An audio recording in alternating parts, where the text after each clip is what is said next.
Doa pembuka. Tuhan yang penuh kasih, kami bersyukur untuk hari ini dan kesempatan untuk mendengarkan firman-Mu.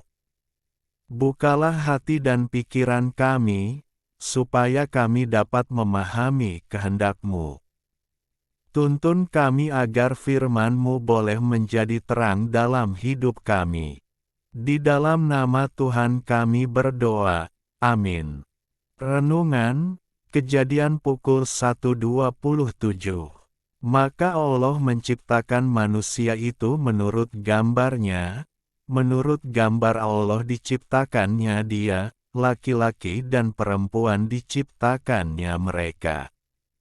Bapa, Ibu serta saudara yang terkasih, di dalam kitab Kejadian pukul 1:27 menyatakan bahwa manusia diciptakan menurut gambar dan rupa Allah.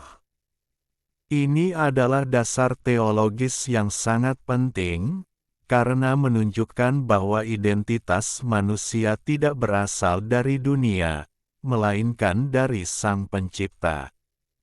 Dalam konteks kehidupan sekarang, di mana nilai seseorang sering diukur dari prestasi, harta, atau pengakuan sosial, firman ini mengingatkan bahwa nilai sejati kita sudah ditetapkan oleh Tuhan sejak awal penciptaan. Di era digital saat ini, banyak orang mengalami krisis identitas.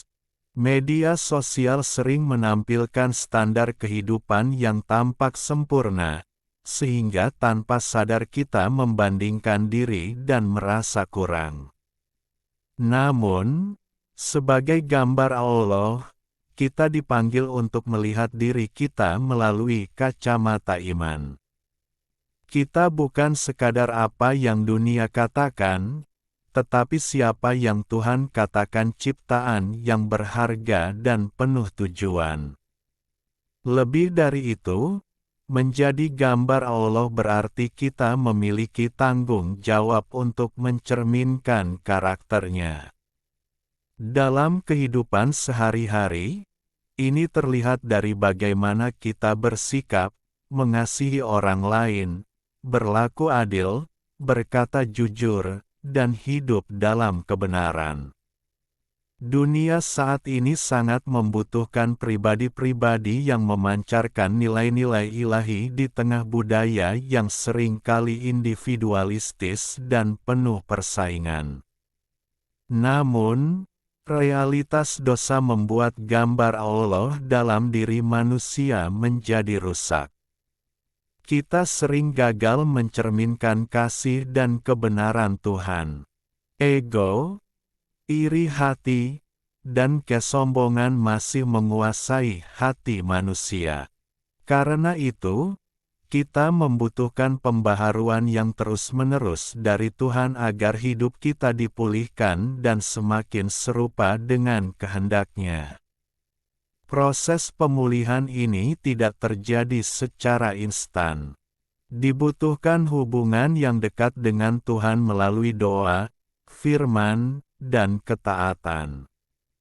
Di tengah kesibukan dan tekanan hidup modern, kita sering lupa untuk memberi ruang bagi Tuhan bekerja dalam hidup kita. Padahal, justru di sanalah kita diperbaharui dan dikuatkan untuk menjalani kehidupan yang sesuai dengan panggilan kita sebagai gambar Allah. Selain itu, pemahaman bahwa semua manusia adalah gambar Allah seharusnya mengubah cara kita memperlakukan sesama. Tidak ada alasan untuk merendahkan, membenci, atau menghakimi orang lain. Setiap individu memiliki nilai yang sama di mata Tuhan. Dalam dunia yang penuh perpecahan, kita dipanggil untuk menjadi pembawa damai dan menjunjung tinggi martabat setiap orang. Akhirnya, Bapak Ibu, serta saudara yang terkasih, hidup sebagai gambar Allah bukan hanya tentang memahami identitas, tetapi juga menjalani panggilan. Kita dipanggil untuk menjadi terang di tengah kegelapan zaman ini. Ketika kita hidup sesuai dengan kehendak Tuhan, kita tidak hanya menemukan makna hidup yang sejati, tetapi juga menjadi alat Tuhan untuk membawa perubahan bagi dunia di sekitar kita. Amin. Doa penutup. Tuhan yang baik, terima kasih untuk firman yang telah kami dengar. Tolong kami agar mampu melakukannya dalam kehidupan sehari-hari. Sertai langkah kami dan berkati setiap aktivitas kami. Di dalam nama Tuhan kami berdoa. Amin. Ilustrasi. Kupu-kupu dan kepompong. Di sebuah kebun yang asri, seekor ulat bulu berjalan perlahan di atas dahan pohon. Tubuhnya gemuk, gerakannya lambat, dan warnanya kusam. Tidak ada yang istimewa darinya. Di mata hewan-hewan lain di kebun itu, ulat itu hanyalah makhluk kecil yang tidak berarti dan seringkali dianggap sebagai hama yang mengganggu keindahan daun-daun.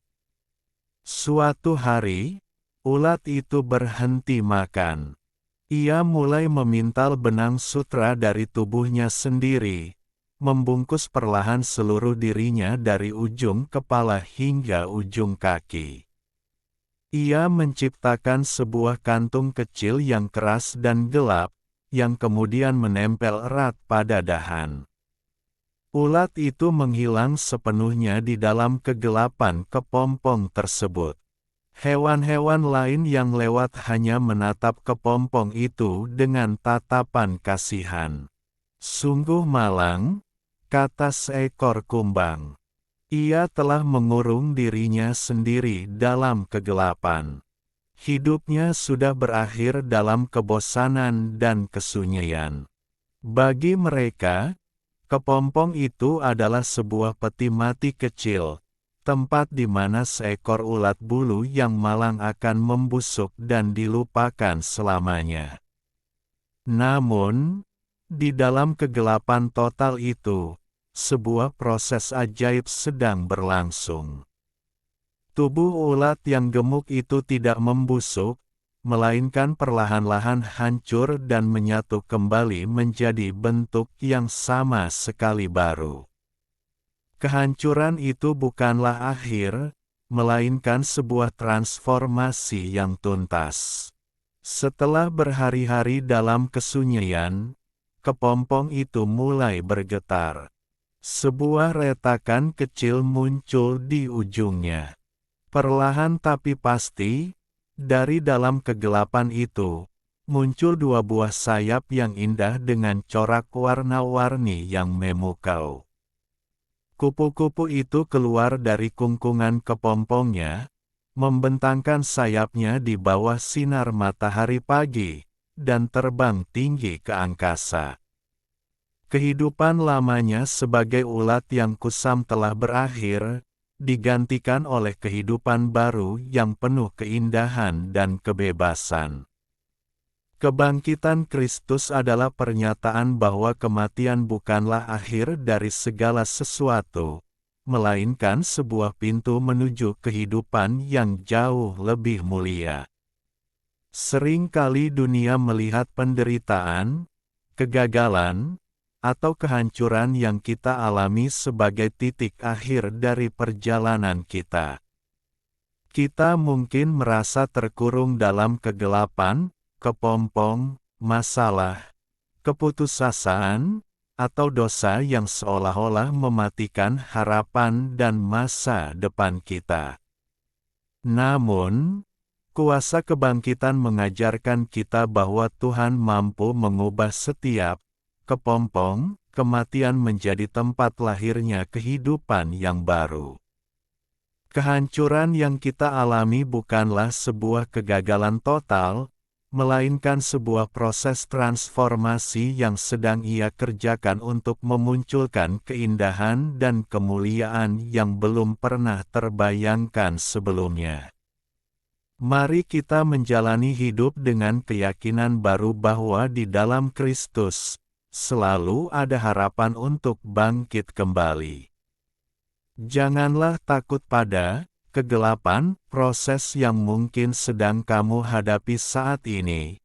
Karena kuasa yang telah membangkitkan Yesus dari antara orang mati juga sedang bekerja di dalammu untuk mengubah setiap keterpurukan menjadi kemenangan.